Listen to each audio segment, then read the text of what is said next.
প্রিয় শিক্ষার্থী, আসসালামু আলাইকুম। আশা করি তোমরা সকলে ভালো আছো, আমিও ভালো আছি। আজ আমি তোমাদের উপবৃত্তের খুব গুরুত্বপূর্ণ বেশ কিছু অঙ্ক করব। এর আগে আমি উপবৃত্তের উপরে দুইটা ক্লাস নিয়েছি। প্রথম ক্লাসে আমাদের ছিল উপবৃত্তের আদর্শ সমীকরণ উপস্থাপন করেছিলাম, অর্থাৎ উপবৃত্তের আদর্শ সমীকরণ প্রতিপাদন করেছিলাম। এরপর আমরা উপবৃত্তের যেসব গুরুত্বপূর্ণ সূত্র সেগুলো আলোচনা করেছিলাম। এরপর উপবৃত্তের আমরা গত ক্লাসে, লাস্ট ক্লাসে অর্থাৎ দ্বিতীয় ক্লাসে অঙ্ক করেছিলাম। সেই অঙ্কটা ছিল এরকম যে একটা উপবৃত্তের সমীকরণ দেওয়া থাকলে কিভাবে ওই সূত্রগুলো মান বের করতে হয়, বিভিন্ন মানগুলো বের করতে হয়। এছাড়া ছিল বিভিন্ন তথ্য দেওয়া থাকলে কিভাবে উপবৃত্তের সমীকরণ নির্ণয় করতে হয়, সেটা আমরা গত ক্লাসে শিখেছিলাম। আমরা কিন্তু দুটো নিয়মই মূলত শিখেছি। উপবৃত্তের ক্ষেত্রে আমাদের কিন্তু এই দুটো বিষয়, একটা হলো উপবৃত্তের সমীকরণ নির্ণয় করো, আর একটা হলো উপবৃত্তের সমীকরণ দেওয়া থাকলে বিভিন্ন তথ্যগুলো কিভাবে বের করতে হয়। এই দুটো বিষয় কিন্তু পুরো চ্যাপ্টারে রয়েছে। আজ আশা করছি তোমরা যদি মনোযোগ সহকারে ক্লাস করো তাহলে আমরা উপবৃত্তের ম্যাক্সিমাম অঙ্কগুলো করতে পারবো আশা করছি। তা ঠিক আছে, শুরু করি আমরা। আজ আমাদের কাজ হবে উপবৃত্তের, আমরা দেখো বোর্ডে চারটা অঙ্ক, গুরুত্বপূর্ণ অঙ্ক আমি লিখে রাখছি। তোমরা খুব দ্রুত এই চারটা অঙ্ক একটু খাতা লিখে নিবে, আর সাথে সাথে আমরা একটু বুঝাই ফেলবো। এখন যেহেতু আমি বোর্ডে লেখা আছে, একটু সময় নিব যে তোমরা একটু লিখে নাও, দ্রুত এই অঙ্কগুলো একটু লিখে নিও। উপবৃত্তের প্রধান অক্ষদ্বয়কে এক্স এবং ওয়াই অক্ষ ধরে উপবৃত্তের সমীকরণ নির্ণয় করো।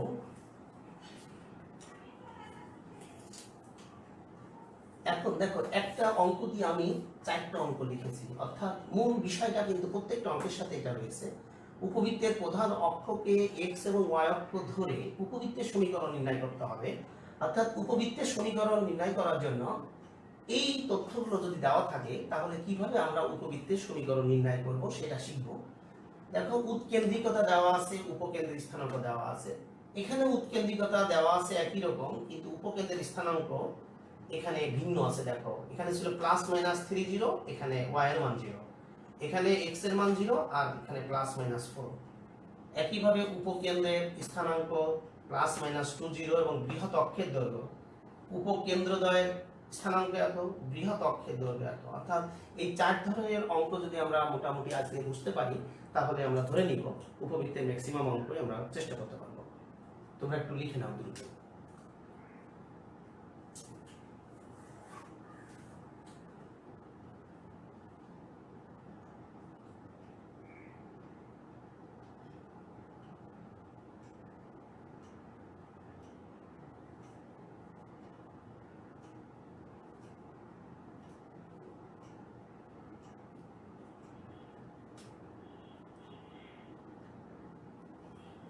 ঠিক আছে, আমরা শুরু করি। এখন যদি কারো তুলতে একটু অসুবিধা হয় পরবর্তীতে আবার তুলে নিও। আমরা শুরু করি। আমাদের সময় যেহেতু অল্প, আমাদের কিন্তু এই সময়ের মধ্যে শেষ করতে হবে অন্তত চারটা অঙ্ক।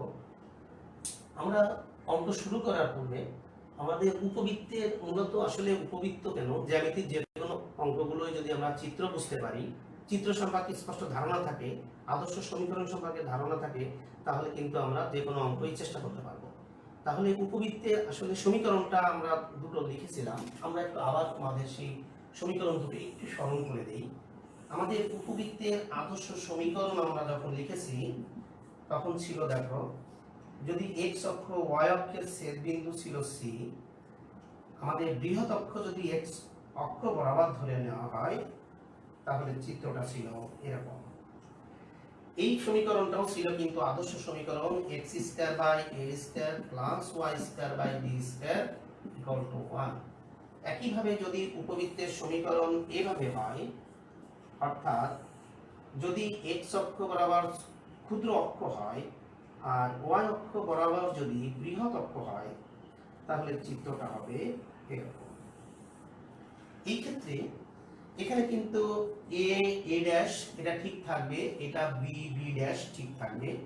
এই ক্ষেত্রেও তাই, a b এখন তাহলে পার্থক্যটা কি এটা আমরা একটু বুঝবো। এটারও কিন্তু আদর্শ সমীকরণ একই। এই ক্ষেত্রে এটা হলো b থেকে বড়। a মানে কত? এখান থেকে এই পর্যন্ত দূরত্বকে আমরা বলছি এ, আর এ ড্যাশের দূরত্ব হলো 2a। এখানে দেখো a এর মান বড়, এই ক্ষেত্রে এইটুকু বলা হচ্ছে 2a আর এইটুকু বলা হচ্ছে 2b। এই ক্ষেত্রে কিন্তু আদর্শ সমীকরণ কিন্তু কোনো পরিবর্তন নাই, অর্থাৎ একই থাকবে। এই ক্ষেত্রে এটা দেখো b থেকে ছোট। এখন আমাদের মনে রাখতে হবে যে এখানে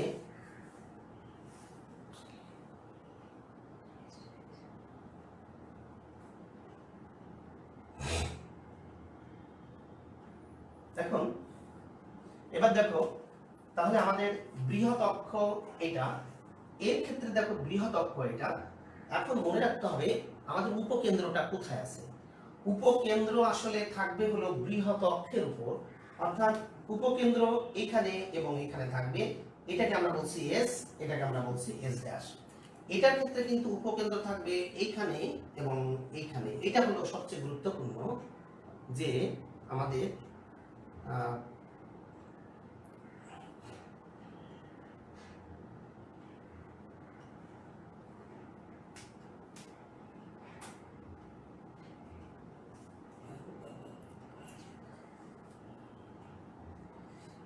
এ ড্যাশ এখানে দিলেই হবে। এখন দেখো এবার আমাদের এই উপকেন্দ্রের স্থানাঙ্ক কি ছিল। উপকেন্দ্রের স্থানাঙ্ক ডান পাশেরটা ছিল ae0 আর ডান পাশে বাম পাশেটা ছিল -ae0, অর্থাৎ সেই জন্য এই ক্ষেত্রে উপকেন্দ্রের স্থানাঙ্ক আমরা যখন পেয়েছি তখন কিন্তু ছিল +-ae0। এই ক্ষেত্রে উপকেন্দ্রের স্থানাঙ্ক দেখো এখানে x এর মান কিন্তু এখানে 0, যেহেতু x এখানে 0, y এর মান হলো +be। এইখানে কিন্তু x এর মান 0, y এর মান হলো নেগেটিভ যেহেতু -be। সেজন্য এই ক্ষেত্রে কিন্তু উপকেন্দ্রের স্থানাঙ্ক উপবৃত্তের 0 +-be। এই বিষয়টা খুবই গুরুত্বপূর্ণ তোমাদের জন্য। আমাদের অঙ্ক, এই দুটো অঙ্ক আমরা এখন দেখব। এই দুটো অঙ্কের ক্ষেত্রে দেখো প্রথম যে দুটো অঙ্ক আমি লিখেছি একই অঙ্ক মনে হচ্ছে, পার্থক্যটা কোথায়? পার্থক্যটা কিন্তু দেখো এইখানে শুধুমাত্র, অর্থাৎ উপকেন্দ্রের স্থানাঙ্ক +-30, অর্থাৎ y এর মান 0, x এর মান +-।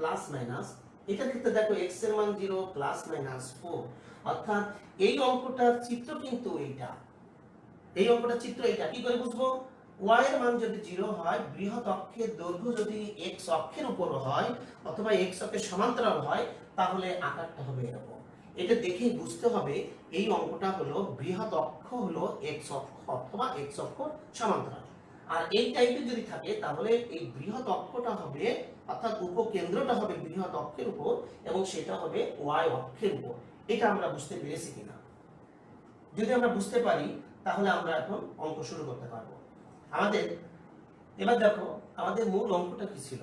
আমাদের মূল অঙ্কটা দেখো এই ক্ষেত্রে আমাদের একটা উপবৃত্তের আদর্শ সমীকরণ কিন্তু এটা আছে যখন কেন্দ্র হলো 0 0 মূল বিন্দু। আমি এটা একটু মুছে ফেলবো, এখন এটা আমরা এখন ব্যবহার করব না। আমাদের আরেকটা বিষয় খেয়াল করতে হবে, দেখো এই ক্ষেত্রে এর কিন্তু কেন্দ্র কত? কেন্দ্র কিন্তু 0 0, অর্থাৎ মূল বিন্দুতে। সবসময় কিন্তু উপবৃত্তের চিত্র এটা হবে না। আমাদের উপবৃত্তের চিত্র ধরো এরকম যদি হয়, আমাদের ধরো উপবৃত্তের চিত্র এইখানে, অর্থাৎ এই বরাবর যদি হয়, দেখো এটা হয়েছে কি, এটা কিন্তু এর প্রধান অক্ষ যেটা সেটা কিন্তু x অক্ষের সমান্তরাল হয়েছে আর ক্ষুদ্র অক্ষ হলো y অক্ষের সমান্তরাল হয়েছে। তাহলে এখন কেন্দ্র কিন্তু এখানে নাই, কেন্দ্র হলো 0 0 নাই, এখন কেন্দ্র কিন্তু এখানে হয়েছে। তাহলে সি যদি হয় বৃত্তের কেন্দ্র, তাহলে এর স্থানাঙ্ক ধরে নিলাম আলফা বেটা যদি ধরে নেই, তাহলে দেখো এখান থেকে এইটুকু দূরত্ব, অর্থাৎ আমরা যদি এটা ও বলি তাহলে এইটুকু দূরত্ব হবে আলফা আর এইটুকু দূরত্ব অর্থাৎ এটা দূরত্ব হবে বেটা। সুতরাং এই ক্ষেত্রে কিন্তু কেন্দ্র দেখো 0 0 তে নাই, কেন্দ্রের স্থানাঙ্ক কিন্তু পরিবর্তন হয়েছে। এই ক্ষেত্রে এই উপবৃত্তের সমীকরণটা কিন্তু এটা আর থাকবে না। তখন কি হবে? তখন হবে কি, তখন হবে দেখো এই যে উপবৃত্তের সমীকরণটা আছে এখানে কিন্তু মূলত এটাকে যদি আমি এভাবে লিখি, এটাকে কিন্তু আমি দেখো এটাকে যদি আমি এভাবে লিখতে পারি কিন্তু দেখো x - 0 whole square by a square plus y - 0 whole square by b square is equal to 1। এই আকারে কিন্তু এই উপবৃত্তের আদর্শ সমীকরণটা লেখা যেত, কিন্তু যেহেতু এখানে 0 আমরা ব্যবহার না করেই মূলত এভাবেই লিখেছি, তাহলে এই সমীকরণটা নিশ্চয়ই কেমন হবে, এই 0 এর পরিবর্তে আমাদের আলফা বসাই দিতে হবে। তাহলে আমরা কি হবে চিত্রটা, এই ক্ষেত্রে হবে x minus alpha whole square by a square plus y minus beta whole square by b square equal to 1। তোমরা এটা সবাই একটু লিখে নাও, এই চিত্র দুটো একটু লিখে নাও আরেকবার। তাহলে এইভাবে যদি থাকে আমরা এটা না লিখে সরাসরি লিখছি, আর যদি কেন্দ্র চেঞ্জ হয়ে অন্য কোথাও যায় তাহলে সেই কেন্দ্রের স্থানাঙ্ক আমরা যেখানে যাক আলফা বিটা ধরে নিব, এবং তখন আলফা এবং বিটা সূত্র দিয়ে x minus alpha whole square by a square plus y minus beta whole square by b square is equal to 1। তাহলে কোন কোন সময় আমরা উপবৃত্তের সমীকরণ এটা ব্যবহার করব, কোন কোন সময় আমরা এটা ব্যবহার করব, কখন কোনটা করব এটা আমরা নিশ্চয়ই বুঝতে পেরেছি। দেখো এই দুটো ক্ষেত্রে অবশ্যই কিন্তু আমরা এটা ব্যবহার করব না, যেহেতু এখানে x অক্ষের উপর বা y অক্ষের উপর অবস্থিত, সেই জন্য উপবৃত্তের সমীকরণ আমরা এটা ব্যবহার করব। এবার আমরা অঙ্ক শুরু করি। আমি প্রথম অঙ্কটা লিখবো, এই জন্য আমি এটা রেখে দিয়েছি।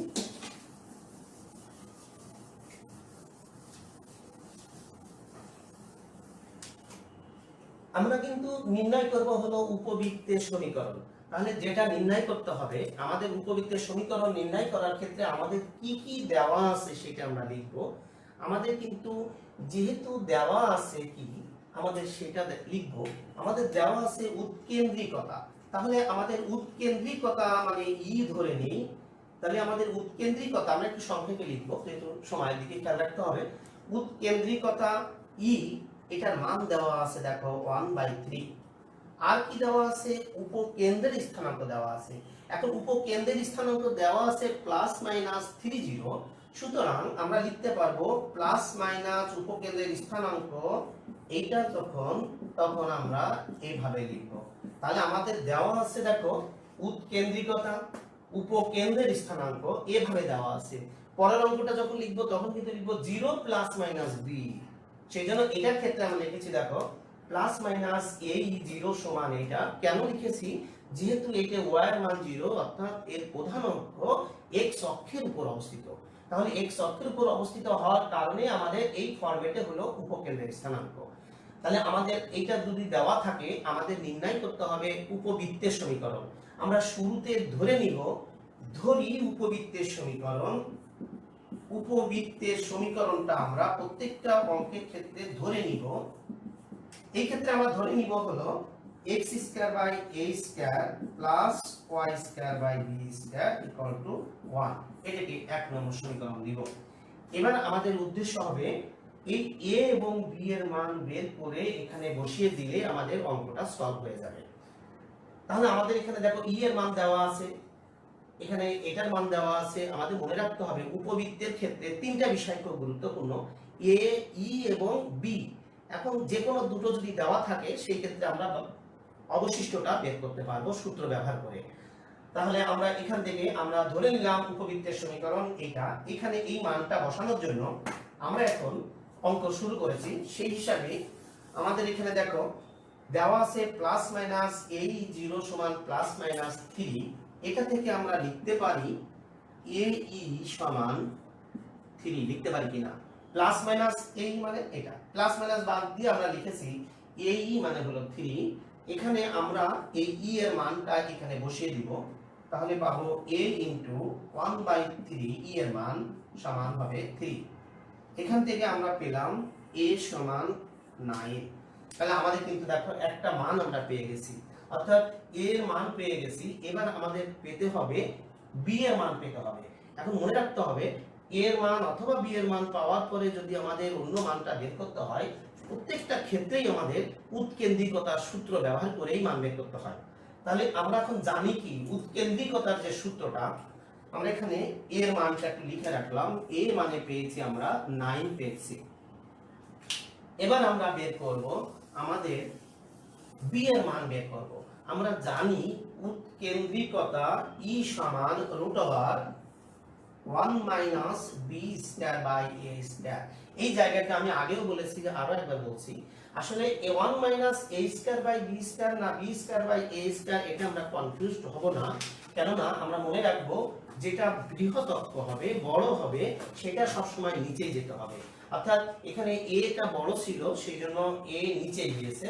আমরা এখন মানগুলো বসিয়ে অন্য মানটা বের করব।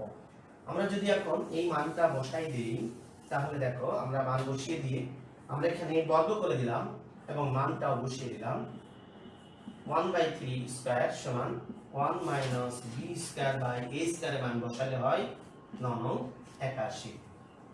এখান থেকে আমরা সলভ করব, এটাকে এই পাশে নিয়ে আসছি, তাহলে বি স্কয়ার বাই এটা সমান 1 মাইনাস 1/9, একবার বর্গ করে দিয়েছি, এটা পেলাম আমরা 8/9, বা বি স্কয়ার সমান 81 উপরে যাবে 8/9, এটা আমরা করলে হয় 9 8 9 72, অর্থাৎ বি স্কয়ারের মান আমরা পেয়েছি 72। এখন এর আগের থার্ড লাইন অর্থাৎ কোনটা ছিল সেটা, আচ্ছা আমি এটা শেষ করি। এখানে দেখো যে আমরা ই এর মান আছে এখানে, এখন আমরা পেয়েছি কিন্তু বি স্কয়ারের মান পেয়েছি, অর্থাৎ বি এর মান পেয়েছি বা বি স্কয়ারের মান পেয়েছি, এ এর মান পেয়েছি। এইবার আমরা নির্ণয় সমীকরণে বসিয়ে দিব। এখন নির্ণয় সমীকরণ যদি বসাই, অতএব নির্ণয় উপবৃত্তের সমীকরণ হবে x square by a square, অর্থাৎ 9 square, y square by b square already পেয়ে গেছি আমরা 72 সমান 1, বা x square by 81 plus y square by 72 সমান 1। এটাই হবে নিম্নে উপবৃত্তের সমীকরণ। এই ফরম্যাটে রাখলেই কিন্তু হয়ে যাবে। এবার তোমরা আমরা দেখব মান কিভাবে বের করতে হয়, আবার বলে দিতে হবে। আচ্ছা, মান কিভাবে বের করতে হয় বলতে, এখন এখানে মান বের করার অর্থ হলো যে আমরা এখানে, আমি তো বলেই ফেলেছি, দেখো আশা করছি তোমরা বুঝতে পেরেছো। মান বের করতে হবে মানে এখানে আমাদের একটা মান দেওয়া থাকলে আরেকটা মান বের করার জন্য আমাদের উৎকেন্দ্রিকতা ব্যবহার করেই মান বের করতে হবে। আমি কিন্তু সব মানগুলো বের করা দেখিয়ে দিলাম। এখানে দেখো আমাদের একটা মান দেওয়া থাকলে বাকি মানগুলো আমরা কিভাবে বের করতে পারি সেটা আমরা দেখেছি। আশা করি যদি আর কোনো কথা থাকে বলতে পারো, যদি বুঝতে অসুবিধা থাকে তোমরা একটু কমেন্ট করতে পারো।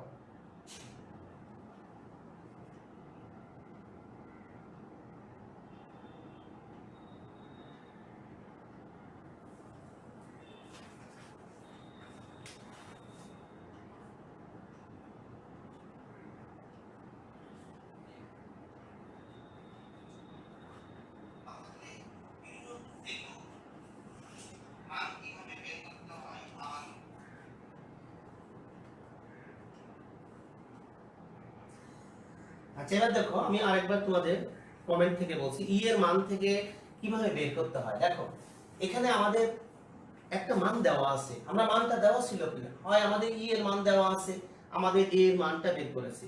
এখন ই এর মান মানে কি, এর মান উৎকেন্দ্রিকতা দেওয়া আছে, ই এর মান দেওয়া আছে। এখন আমরা একটু আগে দেখো ই এর মান থেকে আমরা এখানে এ এর মানটাও কিন্তু বের করেছি, আমি দেখেছি কিন্তু এটা মুছে ফেললাম। এবার ওখান থেকে আমি যখন উৎকেন্দ্রিকতার সূত্র বসাবো, উৎকেন্দ্রিকতার সূত্র বসাইলে কিন্তু দেখো আমি বি এর মান পেয়ে গেছি। বুঝতে পেরেছো?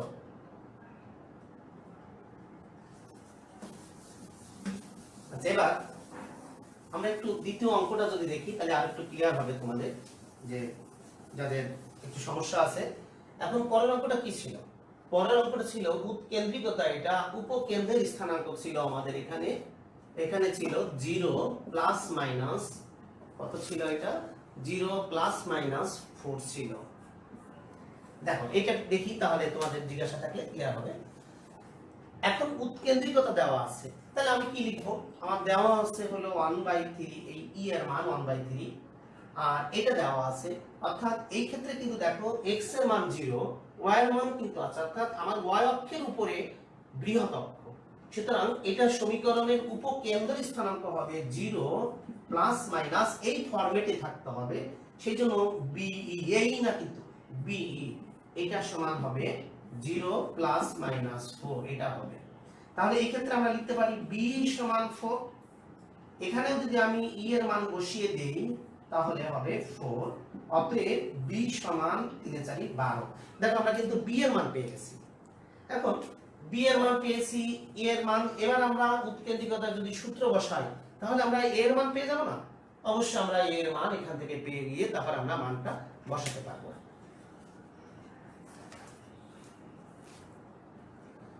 যদি এটা নিয়ে আর কোনো জিজ্ঞাসা না থাকে তাহলে আমরা পরের অঙ্কটা দেখব।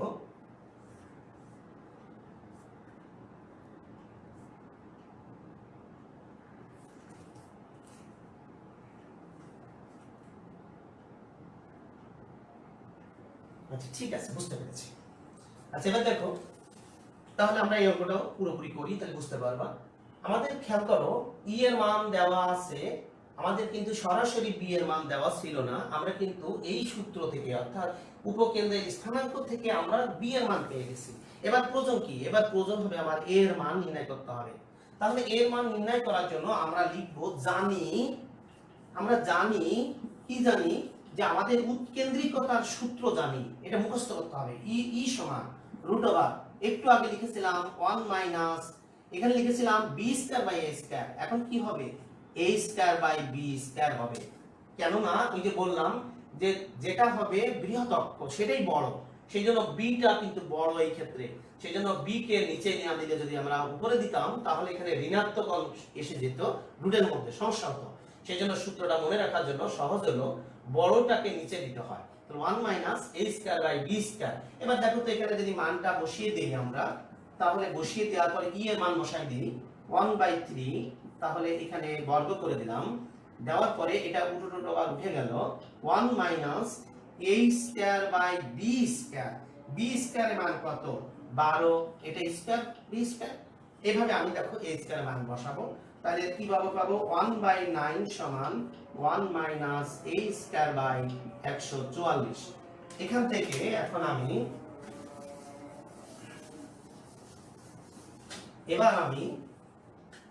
এবার এখান থেকে আমি এটা যদি সলভ করি, দেখো এর আগে মাইনাস চিহ্ন হওয়ার কারণে আমি এটাকে বামে নিয়ে আসলাম।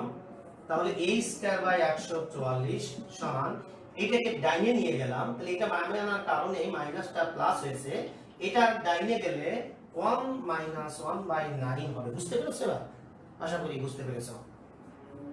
তাহলে a স্কয়ার বাই 144 সমান, এটা যদি সলভ করি, একবারে করেছি 9 মাইনাস 1 অর্থাৎ 8/9। সেই ক্ষেত্রে a স্কয়ার সমান 8/9, 144 উপরে উঠে যায়, একান্তকরণ বলা হয়। তাহলে এখানে আমরা 144 এটা লিখব। এরপরে এখান থেকে আমাদের a স্কয়ারের মান যেটা আসে, এটা যদি আমরা করি 9 দিয়ে যদি করি, 9 কে 9, 9 আর 5 14, 54। তাহলে আছে 6টা 48, 128। তাহলে দেখো a স্কয়ারের মান আমরা পেয়ে গেছি। তাহলে আমরা a স্কয়ারের মান পেয়েছি, আবার আমরা b এর মান পেয়েছি। এখন আমরা ওখানে যদি মানটা বসিয়ে দেই তাহলে আমাদের a স্কয়ার এবং b স্কয়ারের মান বসিয়ে দেওয়ার পরে নিম্নে উপবৃত্তের সমীকরণ কিন্তু আমরা পেয়ে গেলাম। এবার কোনো সমস্যা আছে কিনা দেখো, বুঝতে পেরেছো কিনা? যে আমাকে বলেছিলে a স্কয়ারের সমস্যা ছিল, ওটা পেয়েছো? আচ্ছা, এবার আমরা 3 নম্বর অঙ্কটা করব। 3 নম্বর অঙ্কটা কিন্তু খুবই গুরুত্বপূর্ণ। আমাদের 3 নম্বর অঙ্কটা ছিল, এবার আমাদের দেওয়া আছে, দেখো উপকেন্দ্রের স্থানাঙ্ক দেওয়া আছে। আমাদের 3 নম্বর অঙ্কটা ছিল উপকেন্দ্রের স্থানাঙ্ক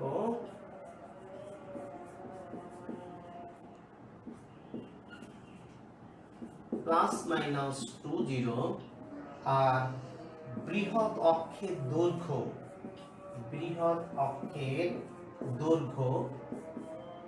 এই একক। এই ক্ষেত্রে উপবৃত্তের সমীকরণ নির্ণয় করতে হবে। আমাদের দেখো একটু আগে যেটা আমরা করলাম সেখানে কিন্তু ছিল ভিন্ন ধরনের তথ্য দেওয়া ছিল দুটো, একটা ছিল উৎকেন্দ্রিকতা আর একটা ছিল উপকেন্দ্রের স্থানাঙ্ক।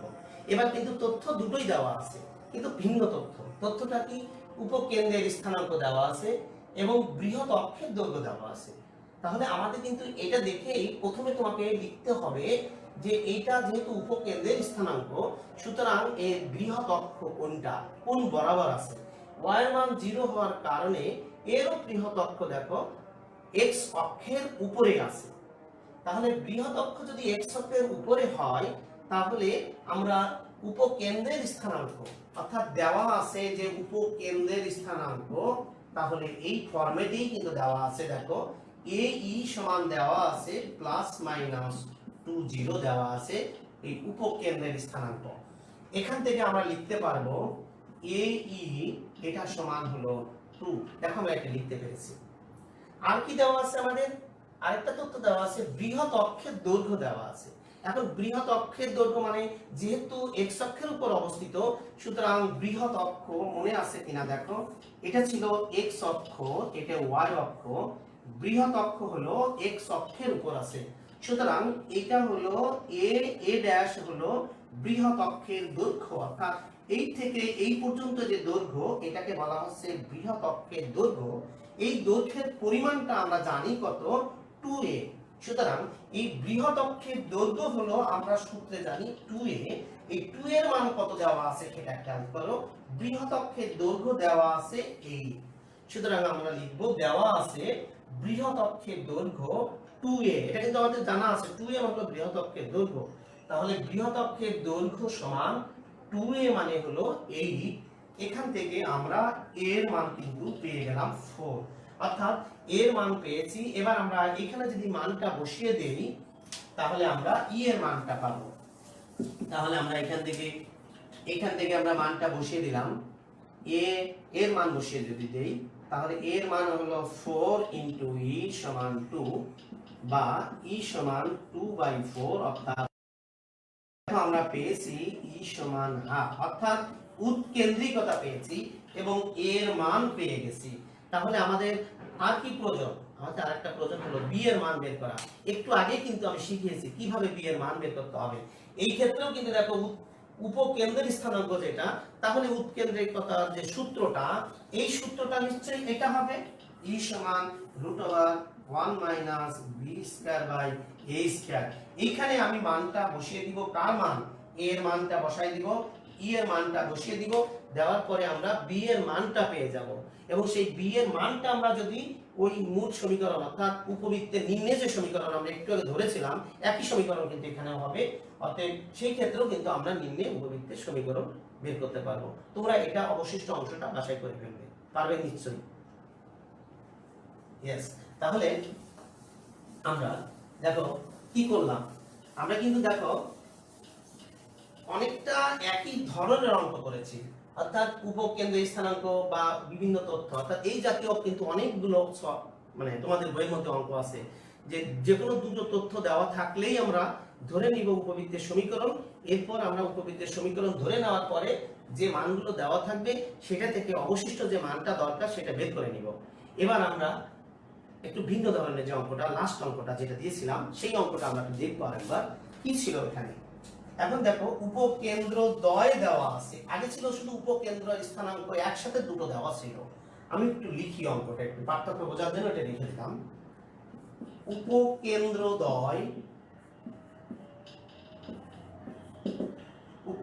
দ্বয় হলো 3, 2 এবং 11, 2। আর বৃহৎ অক্ষের দৈর্ঘ্য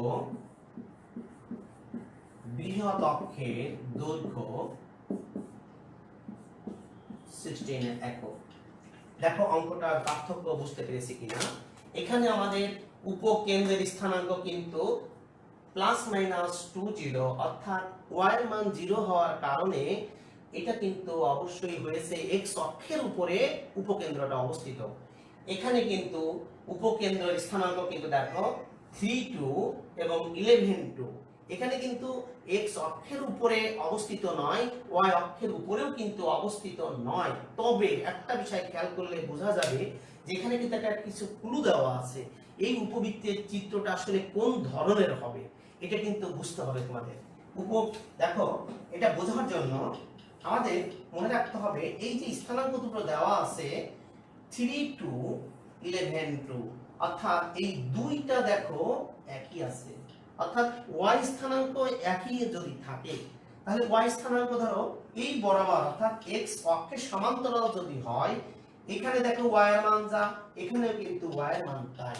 অর্থাৎ তুমি x অক্ষের সমান্তরাল যদি কোনো রেখা হয়, সেই রেখাটার উপরে এখানে দেখো 2 হলো y এর মান একই, ধরে নিলাম এইটুকু দূরত্ব হলো y এর মান 2, তাহলে এই জায়গার স্থানাঙ্ক ধরে নিলাম 5 2, তাহলে এই পাশে হবে ধরো -5 2, অথবা এখানকার স্থানাঙ্ক হবে -11 2, অথবা এখানকার স্থানাঙ্ক হবে 3 2, এই টাইপের। তাহলে দেখো এই 2 কিন্তু ভিন্ন না, 2 কিন্তু একই।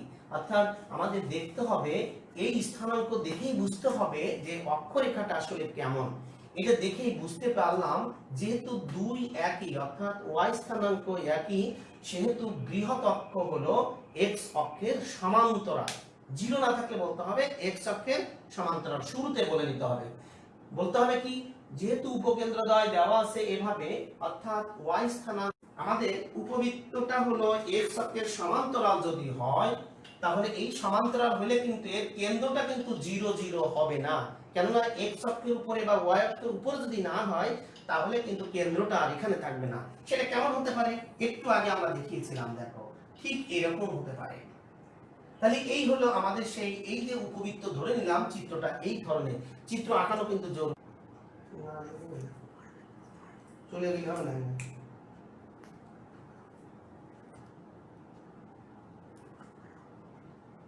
আচ্ছা, এবার আমরা দেখো তাহলে আমাদের উপকেন্দ্রদ্বয় হলো 3 2 এবং 11 2, বৃহৎ অক্ষের দৈর্ঘ্য হলো 16 একক। চিত্রটা হলো এরকম। তাহলে উপকেন্দ্রের স্থানাঙ্ক কিন্তু দুই জায়গায় আছে। আমাদের এই উপবৃত্তের সমীকরণ কিন্তু একটু আগে বলেছিলাম যে কেন্দ্র যদি হয় মূল বিন্দুতে না থাকে, তাহলে শুরুতে ধরে নিতে হবে উপবৃত্তের স্থানাঙ্ক। তাহলে আমরা ধরি শুরুতে ধরে নিব উপবৃত্তের সমীকরণটা আমরা আলাদা ধরে নিব।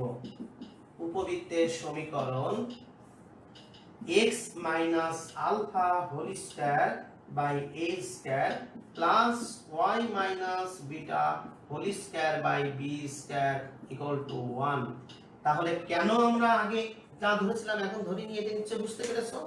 যদি আমাদের উপকেন্দ্র যদি অর্থাৎ কেন্দ্রটা যদি 0 0 তে হয় তখনই শুধু ওইটা লিখবো, আর যখনই ওইটা থাকবে না ভিন্ন হবে, বুঝতে পারবা, তখনই কিন্তু অবশ্যই সূত্র হবে এইটা। তাহলে আমার এখন কিন্তু আরো দুটো বিষয় জানার প্রয়োজন। আলফার মান বের করতে হবে, বিটার মান বের করতে হবে, এ এর মান বের করতে হবে, বি এর মান বের করতে হবে। বেশ কয়েকটা জিনিস কিন্তু এখন আমাদের অজানা হয়েছে, প্রত্যেকটা মানই এখন আমার বের করতে হবে। তাহলে আগের অঙ্কের সাথে পার্থক্য হলো এইটুকু, যে উপকেন্দ্র যদি ভিন্ন ধরনের থাকে তাহলে কিন্তু আমাকে এই সূত্র হবে এটা, এবং এই ক্ষেত্রে এই মানগুলো আমাকে বের করতে হবে।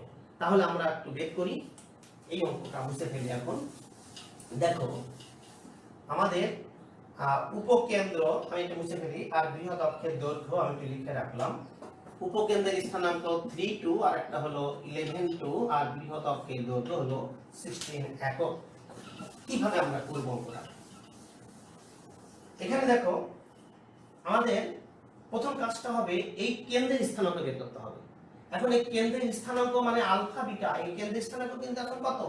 আলফা বিটা হলো কেন্দ্রের স্থানাঙ্ক। এই কেন্দ্রের স্থানাঙ্ক বের করার জন্য আমাকে খেয়াল করো, এই যদি কেন্দ্র হয় এই পাশে একটা উপকেন্দ্র, বাম পাশে কিন্তু আরেকটা উপকেন্দ্র আছে, অর্থাৎ এই দুটো উপকেন্দ্রের মধ্যবিন্দুই কিন্তু হলো কেন্দ্র।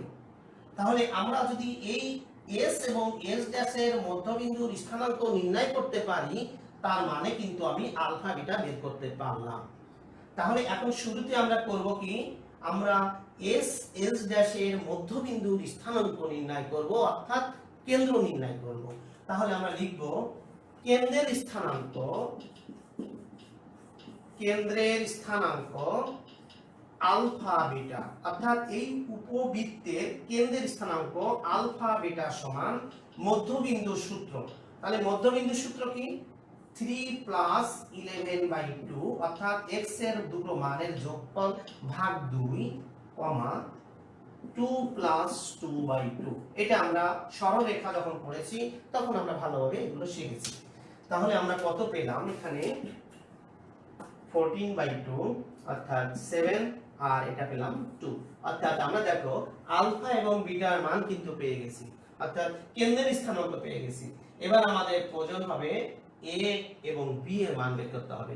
এবার a এবং b এর মান বের করার জন্য আমরা এখন কি করব? আমাদের দেখো এই যে উপকেন্দ্র দুটো, এই উপকেন্দ্রদ্বয়ের স্থানাঙ্ক আমরা জানি কি, আমাদের উপকেন্দ্রের স্থানাঙ্ক কিন্তু ছিল প্লাস মাইনাস ae, এটা ছিল কিন্তু। তাহলে এই দুটোর মধ্যে যে দূরত্ব হবে তাহলে প্লাস 2ae হবে এই দুটোর দূরত্ব, অর্থাৎ s s ড্যাশের যে, তাহলে আমার এখন কিন্তু দরকার হলো a এবং b এর মান বের করতে হবে। এখানে দেখো s s ড্যাশের দূরত্ব, অর্থাৎ s s ড্যাশের দূরত্ব মানে হলো দুটো উপকেন্দ্রের মধ্যবর্তী দূরত্ব, আর দুটো উপকেন্দ্রের মধ্যবর্তী দূরত্বের সূত্র হলো 2ae। তাহলে 2ae হলো এই দুই বিন্দুর দূরত্বের যে সূত্র, অর্থাৎ দুই বিন্দুর দূরত্ব, এই উপকেন্দ্রদ্বয়ের দূরত্বের সূত্র কি? উপকেন্দ্রদ্বয়ের দূরত্বের সূত্র হলো √, এটা আমরা বের করলে হয় 3 - 11 whole square plus 2 - 2 whole square. এটা হলো দুই বিন্দুর দূরত্ব, অর্থাৎ s s ড্যাশের দূরত্ব হলো দুই উপকেন্দ্রদ্বয়ের মধ্যবর্তী দূরত্ব। তাহলে আমরা এটা পেলাম, দেখো 8 হোল স্কয়ার পেলাম, আর এটা 0, তাহলে আমরা পেলাম 8 পেলাম, অর্থাৎ 2ae এর মান আমরা পেলাম। এটা আমরা মুছে ফেলছি। এখন আমরা পেলাম কি, বা ae সমান পেলাম 8/2 মানে হলো 4। এখান থেকে আমরা কি পাবো? আমাদের দেখো আমরা পেয়েছি হলো, আমাদের এর আগে আমরা কি কি পেয়েছিলাম, বৃহৎ অক্ষের দৈর্ঘ্য কিন্তু আমাদের দেওয়া ছিল 16 দেওয়া ছিল। তাই আমাদের মূলত চিত্রটা ছিল, দেখো এইখানে ছিল, অর্থাৎ বৃহৎ অক্ষ হলো x অক্ষের সমান্তরাল, কিন্তু কেন্দ্র কিন্তু মূল বিন্দুতে না, অর্থাৎ এই হলো আমাদের সেই চিত্রটা ছিল এরকম। তাহলে বৃহৎ অক্ষ হলো x অক্ষের সমান্তরাল, এই ক্ষেত্রে আমাদের কেন্দ্রটা হলো আলফা বিটা ধরেছিলাম, আলফা বিটা, আর উপকেন্দ্র হলো একটা এখানে আর একটা হলো এখানে, অর্থাৎ একটা উপকেন্দ্র এখানে আর একটা উপকেন্দ্র এখানে, আর কেন্দ্র হলো এখানে।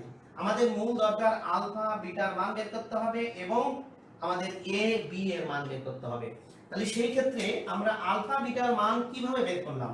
আলফা বিটার মান আমরা বের করলাম, এই দুটো উপকেন্দ্র আমাদের দেওয়া আছে, এই উপকেন্দ্র দুটোর মধ্যবিন্দুকে বলা হচ্ছে কেন্দ্র। তাহলে এই উপবৃত্তে এই যে উপকেন্দ্র আছে, এই উপকেন্দ্র আছে দেখো 3, 2 এবং 11, 2, এই দুটো উপকেন্দ্রের মধ্যবিন্দুই হলো কেন্দ্র। সেজন্য আমরা সরাসরি লিখলাম কেন্দ্রের স্থানাঙ্ক কত? কেন্দ্রের স্থানাঙ্ক হলো আলফা বিটা, এবং মধ্যবিন্দুর সূত্র ব্যবহার করে আমরা পেলাম 7, 2, অর্থাৎ আলফার মান 7, বিটার মান হলো 2। এই ক্ষেত্রে আমরা আলফা বিটা পেয়ে গেলাম। এখন আমাদের প্রয়োজন হবে এখন a এবং b এর মান বের করা। সেই ক্ষেত্রে আমাদের দেখো আবার কি পেলাম, এই দুটো উপকেন্দ্র স্থানাঙ্ক যদি দেওয়া থাকে, এদের মধ্যবর্তী দূরত্বের একটা সূত্র আছে 2ae, অর্থাৎ এই পাশে ae এবং এই পাশে হলো -ae, কিন্তু দূরত্ব যখন তখন ধনাত্মক, সেজন্য এখান থেকে এই পর্যন্ত দূরত্ব হবে 2ae। সেজন্য আমরা লিখেছি 2ae সমান, অর্থাৎ উপকেন্দ্র দ্বয়ের মধ্যবর্তী দূরত্ব 2ae সমান √, এই বিন্দু দ্বয়ের দূরত্ব 3 - 11 হোল স্কয়ার, এটা হোল স্কয়ার করে আমরা পেলাম 8 পেলাম, অর্থাৎ 2ae এর মান পেলাম এটা। তাহলে a এর মান পেলাম আমরা 4। এবার আমি এটা মুছে ফেলছি। আমরা a এর মান পেয়েছি, কিন্তু এখনো a এর মান বাকি, b এর মান বাকি। তাহলে আমরা এই a এর মান আমরা পেয়েছি, এখনো কিন্তু দেখো এখানে আমার a e এই যে কোনো একটা মান জানা লাগবে। সেই মানটা জানার জন্য আমাদের কিন্তু আরো একটা শর্ত বলা আছে বৃহৎ অক্ষের দৈর্ঘ্য হলো 16। তাহলে এই উপবৃত্তের ক্ষেত্রে বৃহৎ অক্ষের দৈর্ঘ্যের সূত্র কি ছিল? বৃহৎ অক্ষের দৈর্ঘ্য কিন্তু আমাদের এই যে বৃহৎ অক্ষে সবসময় মনে রাখতে হবে এটার দৈর্ঘ্য হলো 2a। তাহলে এই বৃহৎ অক্ষের দৈর্ঘ্য আমাদের দেওয়া আছে 16, সুতরাং আমরা বলতে পারি 2a বৃহৎ অক্ষ সমান 16, বা a হলো 8। তাহলে এই এর মান কিন্তু পেয়ে গেছি, আর এর মান যদি আমি এখানে বসিয়ে দেই তাহলে এর মান যদি আমরা এখানে বসাই দেই তাহলে আমরা পাবো কি দেখো,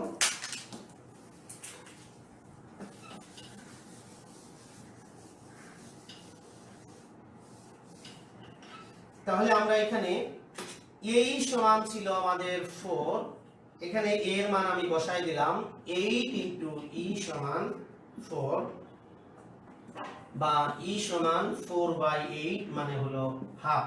আমি কিন্তু দেখো ই এর মান পেয়ে গেছি, আবার এর মানও কিন্তু আমরা পেয়ে গেছি। তাহলে এখন প্রয়োজন আছে কি আমাদের বি এর মান নির্ণয় করতে হবে। তাহলে আমরা আলফার মান পেয়েছি, বিটার মান পেয়েছি, এর মান পেয়েছি, বি এর মান প্রয়োজন। আবার সে আগের মতোই আমাদের বি এর মান বের করার জন্য আমাদের উৎকেন্দ্রিকতার সূত্র ব্যবহার করতে হবে। তাহলে আমরা এবার উৎকেন্দ্রিকতার যে সূত্র আমাদের আছে সেই মানটা আমরা বের করার জন্য আমরা জানি ই সমান √1 minus B square by A square. এখান থেকে আমি ই এর মানটা বসিয়ে দিলাম 1/2 হোল স্কয়ার সমান 1 মাইনাস বি স্কয়ার বাই এ স্কয়ারের মান হলো 8 64। এটা আমি এখানে লিখে রাখলাম। এটা এর মান হলো 8, এই মানটা লাগবে, এটার মানও লাগবে। এটা কি, এটা হলো আলফা বিটার মান। আলফা বিটার মান পেয়েছি, এর মান পেয়েছি, এখন আমার প্রয়োজন হলো বি এর মান বের করছি এখান থেকে। তাহলে 1/4 সমান 1 মাইনাস বি স্কয়ার বাই 64। আগের মতোই আমরা বি স্কয়ার বাই 64 সমান এটা এই পাশে নিয়ে আসছি, তাহলে এটা 1 মাইনাস 4 অর্থাৎ 3/4।